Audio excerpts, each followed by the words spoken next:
अस्सलाम वालेकुम स्टूडेंट, आज हम एवी ब्लॉक्स पढ़ रहे हैं। हमने टैक अरिथमियाज पढ़े हैं, आज हमने ब्रैडी अरिथमियाज भी पढ़ने हैं। वो है bradyarrhythmias AV blocks and right bundle branch block, left bundle branch block, left anterior Hemy block, अच्छा जी, left anterior, right posterior Hemy block, bifascicular block और ट्राइफेसिकुलर ब्लॉक। मेरे ख्याल में ये आप सब लोगों को फिंगर टिप्स पे ये अगर ब्लॉक्स याद हो गए तो हमेशा के लिए आपकी टेंशन खत्म हो जाएगी। एवी ब्लॉक्स क्यों कहा आता है कि एवी नोड में जो कंडक्शन है वो ब्लॉक हो जाती है। एट्रिया की कुछ और रेट आता है, वेंट्रिकुलर का कुछ और रेट आता है। अगर कभी कभी तो कंप्लीट ब्लॉक हो जाता है, कभी पार्शियल होता है। Type 1 heart block, type 2 heart block, इसमें वेंकी बैक है और मूबिस 2 है।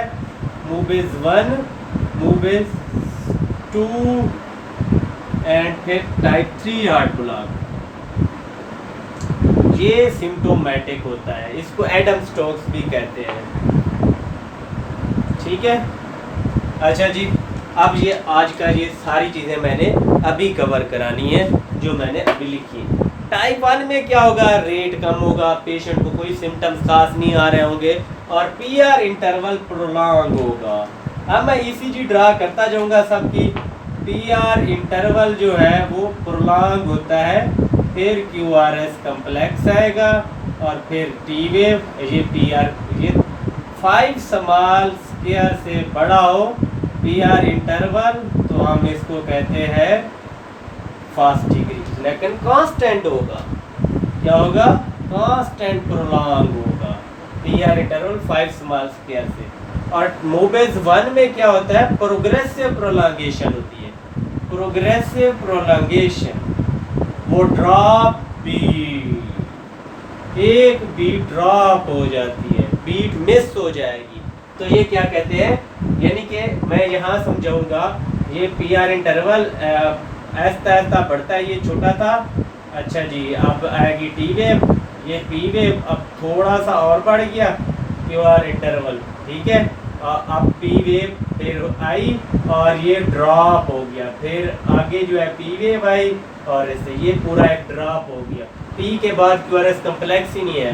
तो ये जो है ये इस तरह प्रोग्रेसिव प्रोलॉन्गेशन भी ये कम है, ये पीआर इंटरवल बढ़ गया है, इसके बाद ड्रॉप हो गया है।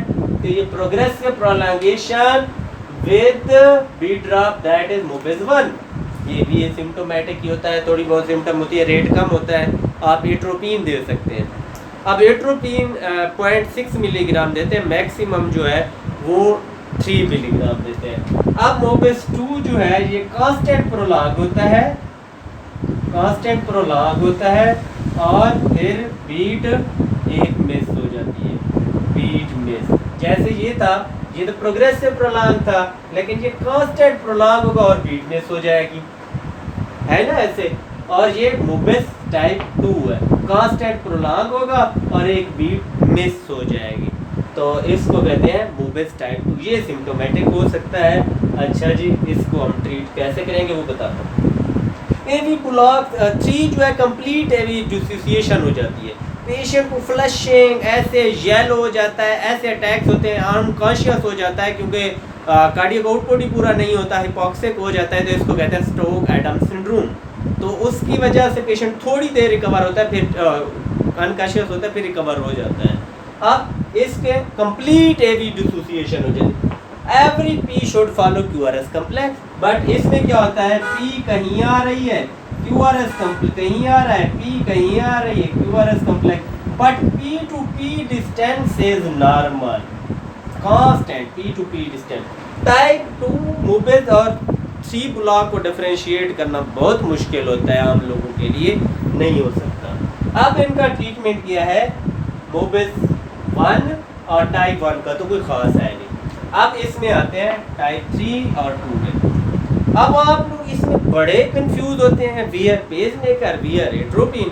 ओ भाई, अब हार्ट रेट आपको बता रहा है मोबेस 2 है और हार्ट रेट 50 है और बीपी उसका 110 है, क्या पेसमेकर लगा देंगे? Why pacemaker? When there is a patient is unstable then pacemaker. Patient stable atropine, patient unstable जैसे कि टाइप 3 वाला होता है पेसमेकर। अच्छा, पेसमेकर की फिर बात आती है टेम्परेरी या परमानेंट, ये भी लिखा होता है एमसीक्यूज में। भाई शुरू में आपने टेम्परेरी ही लगाना है, बाद में आप डिसीजन करेंगे, लेकिन टेम्परेरी ज़्यादा देर नहीं रह सकता, इन्फेक्शन भी हो सकते हैं, स्टेफ ओरियस क्योंकि ऊपर से जग में जा रहे होते हैं, इंट्राजगुलर वेन में जा रहे होते हैं, और इसी तरह निमोथोरैक्स भी हो सकता है, कॉम्प्लिकेशंस हैं उसकी, लेकिन टेम्परेरी 7 दिन से ज़्यादा नहीं रख सकते। उसके बाद अगर ज़रूरत है तो परमानेंट डाल दें, आपको पता चल रहा है तो it's temporary as a bridge, या फिर ये है कि टेम्परेरी अगर ब्लॉक्स या कोई ट्रीटेबल काज आपने उसको ठीक कर लिया और अरिथमियास चले गए तो फिर आपने पेसमेकर क्यों डालना है? परमानेंट पेसमेकर आप लोगों को पता है बैटरी डाल देते हैं स्टेनोक्लिडोमास्टैट के नीचे, जो कि बैटरी उसको करंट देती रहती है। अच्छा जी, अब एट्रोपिन देनी है। एक और सिनेरियो आएगा कि पेशेंट इंफीरियर वॉल एमआई का है। ओके, आप लोगों को पता है इंफीरियर वॉल में आरसीआई इन्वॉल्व होती है, राइट करोनरी एवी नोड को भी सप्लाई करती है। इसमें बहुत डेंजरस होता है कि पेशेंट एसिस्टली में चला जाएगा।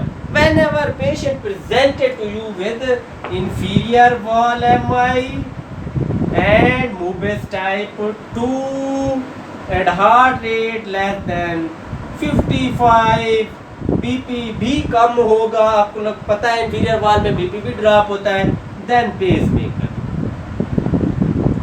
बस एक कंडीशन है, इंफीरियर वॉल में पेसमेकर ही लगाना है, एट्रोपिन नहीं लगानी, क्योंकि वहाँ बीपी का खतरा है हमें ड्रॉप होने का, आरसीए भी उसको इन्वॉल्व करती है। इंफीरियर वॉल, मोबेस टाइप 2, पेसमेकर, बस और कुछ नहीं सोचना एट्रोपिन का। हाँ, बाकी कोई भी कंडीशन है, पेशेंट स्टेबल है, एट्रोपिन, अदरवाइज फिर आपने आगे जाना है। अब RBB, right bundle branch block, आप लोगों को पता है नॉर्मल वेरिएंट है। अब बंडल ब्रांच ब्लॉक होते कैसे हैं ये भी आज मैं समझा देता हूँ आप लोगों को। बंडल ब्रांच ब्लॉक की बड़ी आप लोगों को टेंशन है। बेसिकली 2 ब्रांचेज आ रही होती है, आप लोगों को पता है, राइट बंडल और लेफ्ट बंडल। तो ये है राइट बंडल, ये है लेफ्ट बंडल। इसमें ब्लॉक आ जाएगा, ये लेफ्ट नहीं, पहले राइट का हम देख लेते हैं। ये ब्लॉक हो जाती है, ठीक है, तो ये इसकी कंडक्शन तो ठीक चलेगी, ये कंडक्शन चलेगी, राइट वाली ब्लॉक होगी है, तो क्यूआरएस कम्प्लेक्स जब बनना शुरू करेगा तो बन जाएगा। अभी ये यहाँ से बन के आ ही रहा होगा तो इसकी कंडक्शन भी आ जाएगी, तो इसका और क्यूआरएस कम्प्लेक्स एम पैटर्न क्यों बनता है, इसकी कंडक्शन जल्दी हो जाती है, इसकी बाद में अभी क्यूआरएस कम्प्लेक्स पूरा नहीं होता, फिर दूसरा बनना शुरू हो जाता है क्योंकि इसकी कंडक्शन डिले हो जाती है। अब राइट बंडल ब्रांच का मतलब है राइट लीड्स में एम पैटर्न होगा, यानी कि V1 और V2 में क्यूआरएस कम्प्लेक्स ब्रॉड होगा, और लेफ्ट का मतलब है लेफ्ट साइड पे लीड कौन पड़ी है, V5 V6 V6 में अगर एम पैटर्न है या W पैटर्न तो LB3, और लेकिन क्यूआरएस कम्प्लेक्स ब्रॉड होना चाहिए, आप लोगों को पहले ही पता है। और V1 to V2 में अगर एम पैटर्न आ रहा है तो ये RB3। जो लेफ्ट बंडल होता है इसके 2 हेमी आगे होते हैं, पार्ट्स होते हैं, एक इंटीरियर पार्ट्स होता है, एक पोस्टीरियर पार्ट्स होता है। अब ये जो राइट है, ये लेफ्ट है, इसका अगर वो इन्वॉल्व होगा तो लेफ्ट इंटीरियर हेमी ब्लॉक, उसका तो जो राइट पार्ट है तो राइट पोस्टीरियर हेमी ब्लॉक कहते हैं। अगर इसके साथ RB3 भी मिल जाए, यानी कि इंटीरियर का कोई लेफ्ट का एक हेमी ब्लॉक हो, साथ में राइट बंडल ब्रांच ब्लॉक भी हो, समझ आ रही है, लेफ्ट के 2 है, राइट लेफ्ट इंटीरियर पोस्टीरियर, ठीक है, और इंटीरियर पोस्टीरियर में फिर जो है हेमी ब्लॉक हो जाते हैं। अगर इनमें से पोस्टीरियर या इंटीरियर हेमी ब्लॉक के साथ राइट बंडल ब्रांच ब्लॉक है तो इसको बाईफेसिकुलर कहते हैं। अगर इस RB3 राइट पोस्टीरियर या इंटीरियर के साथ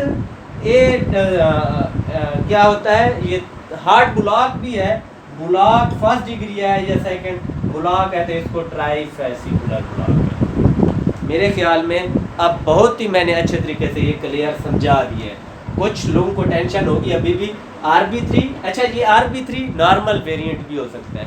LB3 हमेशा सोचे कोई MI तो नहीं हुआ, कोई कार्डियोमायोपैथी तो नहीं है, कोई इलेक्ट्रोलाइट इम्बैलेंस तो नहीं है, कोई डिसऑर्डर होगा LB3 जब भी आ जाए।